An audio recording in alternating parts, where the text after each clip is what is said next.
কোরবানি ঈদে ভুড়ি মোটামুটি অনেকেই খেয়েছেন, আবার অনেকে ভাবছেন খাবেন। তারা এভাবে রান্না করতে পারেন। এখানে অনেক টিপস আছে যেগুলো ফলো করলে খেতে খুব ভালো লাগবে।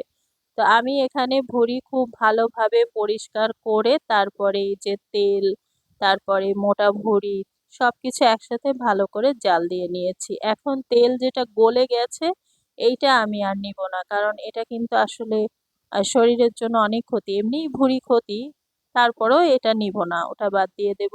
আর এখানে এই যে ধলি কলিজা আমি গরম পানিতে দিয়েছি। এখন এটাকে খুব ভালোভাবে ফুটিয়ে নেব। ফুটিয়ে নিলে কি হবে, ময়লাটাও বের হয়ে যাবে আর ধলি কলিজা একটু নরম নরম থাকে, ওটা শক্ত হয়ে আসবে। এরপরে আমি খুব ভালোভাবে ধুয়ে নেব। তো এই যে দেখেন শক্ত হয়ে গেছে। এখন আমি ঢেলে নিচ্ছি, নিয়ে ওই ময়লা পানিটা ফেলে দেব। আর খুব ভালো করে পরিষ্কার পানি দিয়ে কষলিয়ে কষলিয়ে এই যে এভাবে ধুয়ে নেব। এদিকে আমি একটু এই যে জিভের যে অংশটা সেটাও গরম ফুটন্ত পানিতে দিয়েছিলাম। তারপরে সব ভালো করে বেছে নিয়েছি।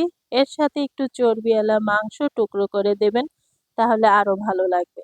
এখন আমি বেছে নেয়া ধলি কলিজার সাথে এই যে কেটে রাখা ভুঁড়িটা দিয়ে দিচ্ছি। দেখেন এখানেও কিছুটা চর্বি কিন্তু এই যে জমে গেছে, এটাও আমি বাদ নিব না।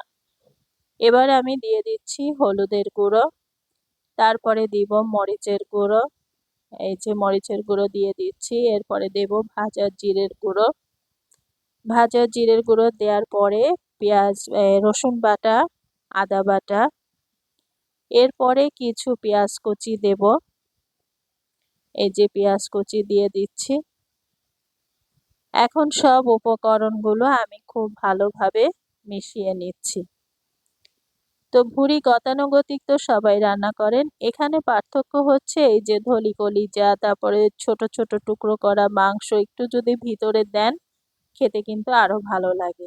এরপরে আমি এই যে একটু পেঁয়াজ বাটাও দিয়েছি। এখন সব খুব ভালোভাবে নেড়ে চেড়ে জাল দিতে থাকবো খুব অল্প জালে। অল্প জালে এটাকে জ্বালাতে জ্বালাতে আমি এই যে কড়াইটাও চেঞ্জ করে ফেলেছি। আর এই যে দেখেন তেল কিন্তু বের হয়েছে, আমি তেল দিয়েছি, ভুঁড়ির তেলই কিন্তু না, আমি এক্সট্রা তেল দিয়েছি। এই যে দেখেন ধলি কলিজা এরকম। আপনি যখন ভুঁড়ি খাবেন তখন মুখে এগুলো যখন বাঁধবে তখন কিন্তু খেতে খুব ভালো লাগবে। এই যে এই হাড়গুলো নলা বলে সম্ভবত, মনে হয় এগুলো যখন মুখে পড়ে খুব ভালো লাগে। এখন আমি প্রেসার কুকারে ছিটি দিয়ে নেব, সেজন্য এই যে ভালো করে জাল দেওয়ার পরে কিন্তু আমি প্রেসার কুকারে দিয়েছি যাতে গন্ধ না আসে। এখন আমি পরিমাণ মতো পানি দিয়ে দিচ্ছি, দিয়ে ছিটি দিয়ে নেব। তো অলরেডি এটা কিন্তু মোটামুটি সিদ্ধ হয়ে গেছে, অনেক বেশি ছিটি লাগবে না, এই 2টা ছিটির মতন দিয়েছি। তারপরে কড়াইতে নামিয়ে আবার বেশ খানিকটা পেঁয়াজ কুচি আর দিয়েছি কাঁচামরিচ কুচি। এরপরে আবার একটু ভাজা জিরের গুঁড়ো দিয়ে দিচ্ছি। এখন এই যে আলতো করে নাড়ছি, আর এর মধ্যে কিন্তু তেজপাতা, দারচিনি, এলাচ এগুলো কিন্তু দিয়েছিলাম।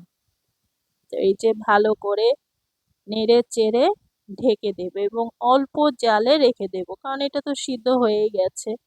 দেখেন এই যে উপরে তেল উঠে এসছে, দেখেছেন কত সুন্দর লাগছে দেখতে, খেতেও মাশাআল্লাহ অনেক মজা হয়। আপনারা এভাবে রান্না করে দেখবেন, খুব ভালো লাগে খেতে।